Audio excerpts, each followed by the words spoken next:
She was just an ordinary woman driving Uber on the night shift, until she noticed a familiar pattern in her passengers' behavior. Her 15 years of FBI profiler experience told her one thing: this man was a serial killer, and now she was his next target. But before we dive into this incredible story, if you're new here, welcome to The Last Witness. We share the most amazing untold stories of ordinary people with extraordinary secrets. Stories where someone becomes the final witness to incredible events. Make sure to hit that subscribe button and ring the notification bell so you never miss our latest stories. And if you enjoy this story, please give it a thumbs up. It really helps us continue bringing you these incredible tales. Now let's get back to Sarah's story. Sarah Martinez had been driving for Uber in Manhattan for 3 years.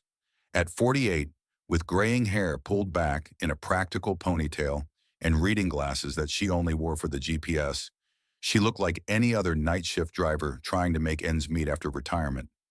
What her passengers didn't know was that those observant brown eyes had once been among the FBI's most valuable assets. For 15 years, Sarah had been one of the Bureau's top criminal profilers, specializing in serial killers and violent predators.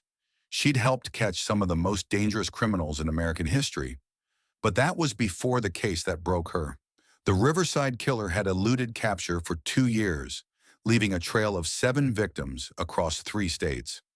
Sarah had been the lead profiler, working 18-hour days, living and breathing the case.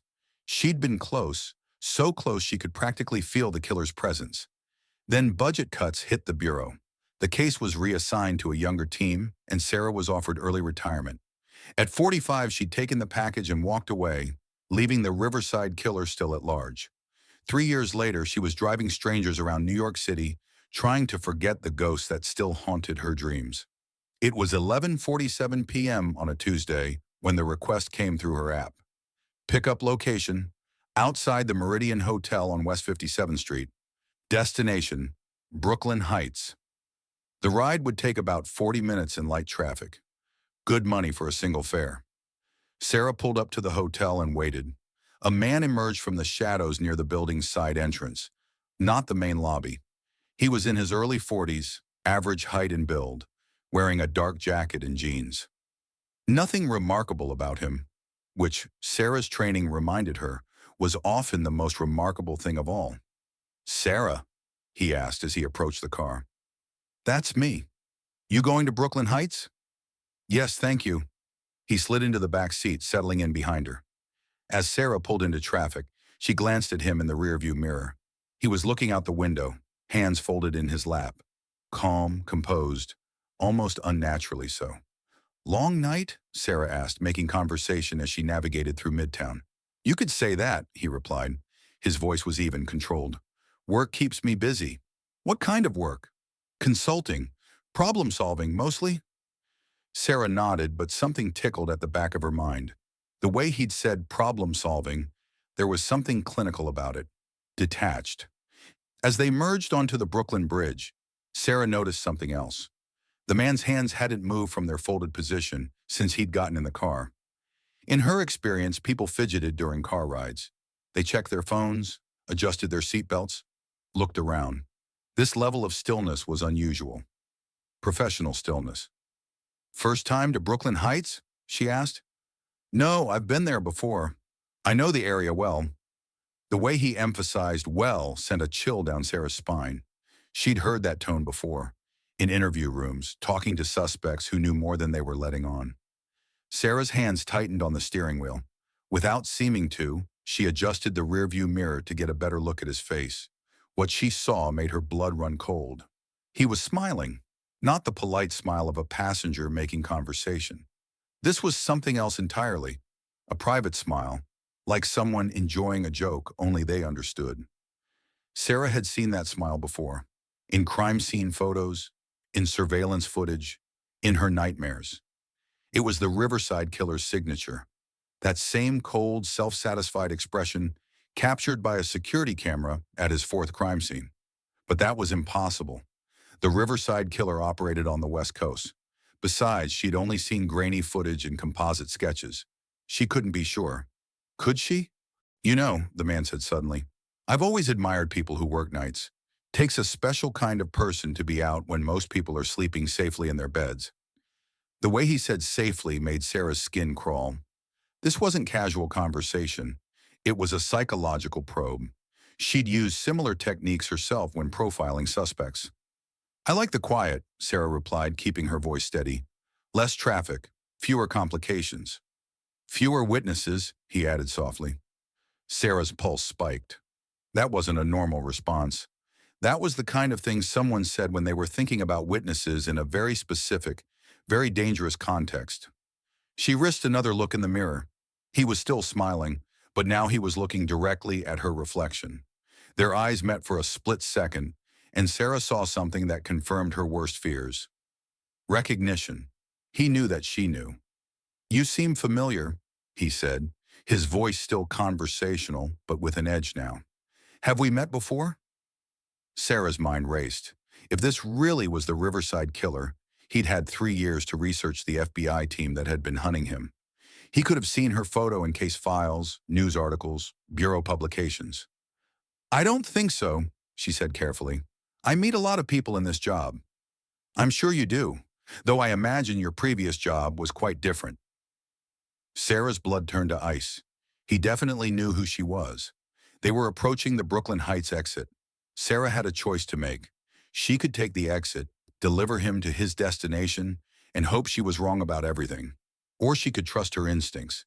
The same instincts that had made her one of the FBI's best profilers. You know, Sarah said, making her decision, I need to make a quick stop. Gas station up ahead.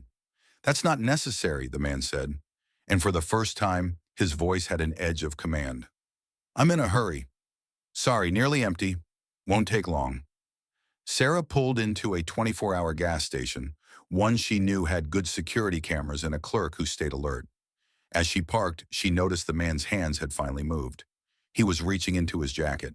Actually, Sarah said, turning in her seat to face him fully, I think we should talk.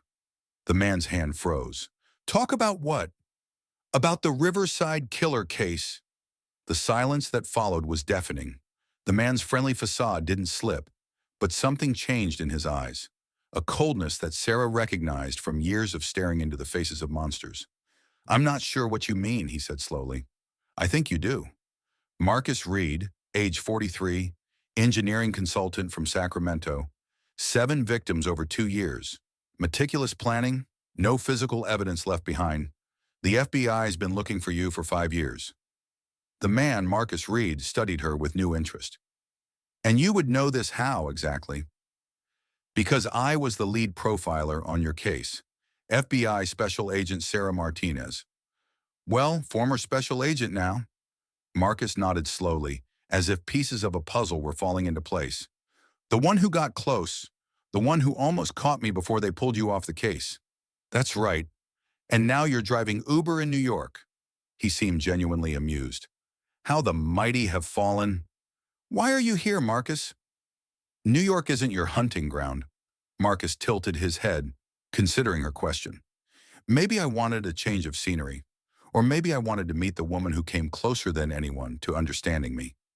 And what now? You kill a retired FBI agent in a gas station parking lot? Oh, Sarah, Marcus said, and his smile widened. You still don't understand, do you? Sarah felt a chill of realization. This isn't random. You've been planning this. I've been watching you for months, learning your patterns, your routes, your schedule.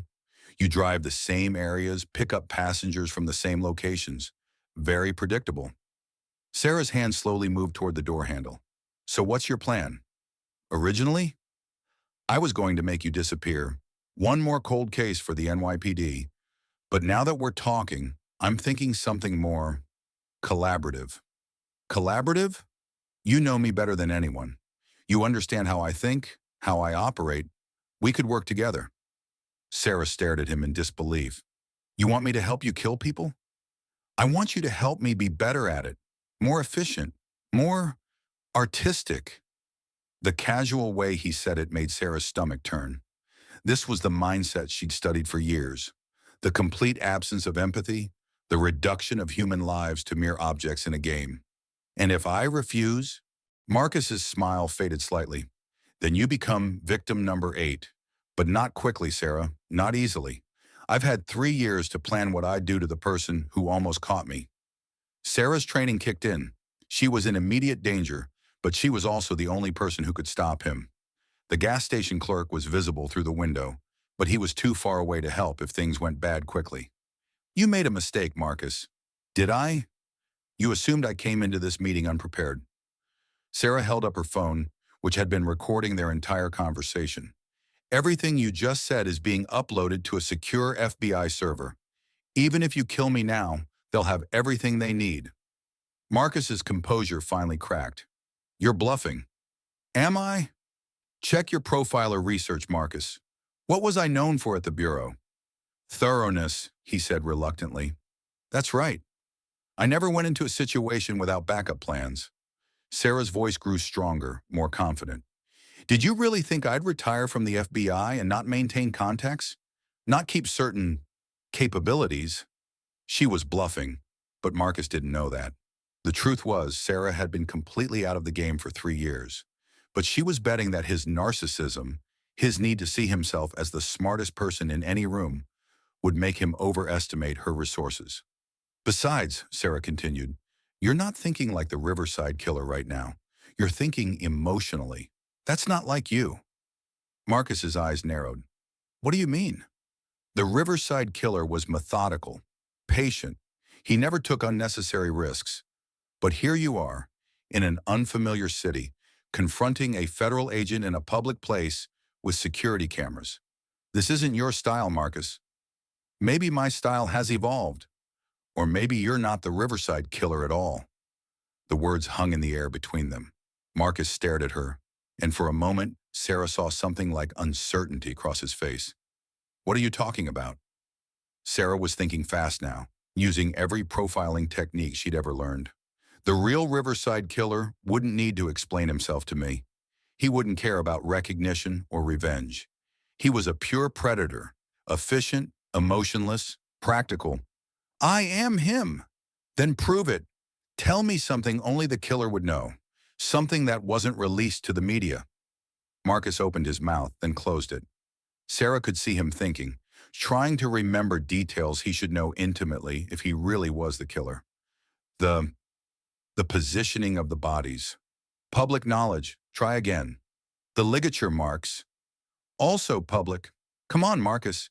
If you're really the Riverside Killer, this should be easy. Marcus's face was starting to show strain. I don't have to prove anything to you. And in that moment, Sarah knew. This wasn't the Riverside Killer. This was someone else. Someone dangerous. Probably a killer in his own right. But not the ghost who'd haunted her dreams for 3 years. The realization was both relieving and terrifying. Relieving because it meant the case that had driven her from the FBI might still be solvable. Terrifying because she was still trapped in a car with a potential killer, and she just called his bluff. You're right, Sarah said calmly. You don't have to prove anything to me, but you should know that this conversation has taught me everything I need to know about you. And what's that? You're not a master criminal. You're just another wannabe who read about the Riverside Killer and decided to play dress up. The question is, have you actually killed anyone, or are you just living out fantasies? Marcus's hand moved back inside his jacket. Why don't you find out? But Sarah was already moving. Years of FBI training had taught her to recognize the moment when talking stopped working. She threw open her door and rolled out of the car, hitting the asphalt hard but getting clear of the vehicle. Help! She shouted toward the gas station. Call 911. Marcus scrambled out of the other side of the car, but Sarah was already running toward the station entrance. The clerk looked up in alarm as she burst through the door. Lock the door! Call the police! There's a man with a weapon. The clerk, a young man who looked barely out of college, fumbled for his phone while Sarah looked back toward her car. Marcus was standing beside it, staring at the gas station. For a moment, Sarah thought he might try to follow her inside. Instead, he calmly walked around to the driver's side of her car, got in, and drove away. Sarah stared in disbelief as her own vehicle disappeared into the night, taking with it her phone, her purse, and any evidence of their conversation. Ma'am, are you okay? The clerk asked. The police are on their way. Sarah nodded, but her mind was racing. Marcus, or whoever he really was, had just made a critical error. Sarah's car had GPS tracking through the Uber app. More importantly, it had her dash cam, which had been recording their entire interaction. 20 minutes later, she was sitting in the back of an NYPD patrol car, giving her statement to Detective Mike Rodriguez, a veteran investigator who'd actually heard of her FBI work. "So this guy claimed to be the Riverside Killer?" Rodriguez asked, taking notes. "He tried to convince me he was, but he wasn't. Wrong personality profile entirely. The real Riverside Killer would never have engaged in this kind of confrontation. But you think this Marcus guy is dangerous?" "Absolutely. He may not be the Riverside Killer, but he's definitely someone worth catching." Rodriguez nodded. "We've got an APB out on your car. The dash cam footage should give us everything we need for identification." 3 hours later, they found Sarah's car abandoned in Queens. The dash cam was gone, but the GPS data showed exactly where Marcus had driven after leaving the gas station, directly to a storage facility in Long Island City. Sarah volunteered to assist with the investigation, and by morning, she found herself doing something she hadn't done in 3 years, profiling a suspect. The storage facility manager provided security footage showing Marcus accessing Unit 247 with his own key. He'd been renting the space for 8 months under the name Michael Ross, paying in cash. When police opened the unit, they found what Sarah had suspected they would: a carefully organized collection of newspaper clippings, photographs, and detailed notes about various unsolved murders across the East Coast. Marcus Reed wasn't the Riverside Killer, but he was something almost worse: a wannabe serial killer who'd been studying other killers' methods, planning his own spree. "Looks like you may have prevented him from escalating," Rodriguez told Sarah as they examined the evidence. "Some of these plans are pretty detailed." Sarah nodded, studying the materials. It was clear that Marcus had been building up to something big, a series of killings that would have made him infamous. The question now is, where did he go? They found the answer 2 days later when Marcus Reed was arrested at JFK Airport, trying to board a flight to Los Angeles under a false passport. In his carry-on bag, police found detailed plans for attacks on 3 different locations in California. During his interrogation, Marcus finally broke down and confessed, not to being the Riverside Killer, but to planning what would have been a series of copycat murders. Sarah's confrontation had spooked him badly enough that he tried to flee the country. "You saved lives," Rodriguez told Sarah after Marcus's confession. "If he'd made it to California—" Sarah nodded, but her mind was elsewhere. The case had reminded her why she'd become an FBI profiler in the first place. Not for the thrill of the chase, but to protect people who couldn't protect themselves. A week later, Sarah got a call from her former supervisor at the FBI. "Heard about your adventure in New York," Agent Patricia Wells said. "Impressive work for someone who's supposed to be retired. Just happened to be in the right place at the wrong time. Or maybe you were exactly where you needed to be." Patricia paused. "We've got a new task force forming, focused on cold cases involving serial offenders. Interested in coming back?" Sarah looked out the window of her apartment, thinking about the past 3 years. She'd tried to build a quiet life, to leave the darkness of criminal profiling behind. But the Marcus Reed case had reminded her of something important. She was good at this work, and there were people who needed her skills. "What about the Riverside Killer case?" she asked. "Still open. Still waiting for the right person to solve it." Sarah smiled for the first time in weeks. "When do I start?" 6 months later, Special Agent Sarah Martinez was back in the field, leading the FBI's cold case serial crimes unit. The Riverside Killer was still out there, but Sarah had something she didn't have before: perspective. She'd learned that sometimes the cases that break you are also the ones that make you stronger. And sometimes the path back to who you're supposed to be leads through the most unexpected places, even the back seat of an Uber. The night she'd confronted Marcus Reed had taught her something valuable. Her instincts were still sharp, her training still solid, and her commitment to protecting others still burned as bright as ever. She was ready to face whatever monsters were still out there in the dark. And this time, she wouldn't let budget cuts or bureaucracy stop her from seeing justice done. The last witness had become the hunter once again. Thank you for listening to this incredible story here on The Last Witness. If you enjoyed Sarah's story and want to hear more amazing tales of ordinary people who become the final witnesses to extraordinary events, please hit that like button and subscribe to our channel. Your support helps us continue bringing you these untold stories that deserve to be heard. What did you think about Sarah's quick thinking during that terrifying encounter? Do you believe she made the right choice in returning to the FBI? Let us know in the comments below. We love hearing your thoughts on these stories. And remember, sometimes the most incredible courage comes from trusting your instincts when everything seems ordinary. Until next time, keep listening and keep witnessing the truth.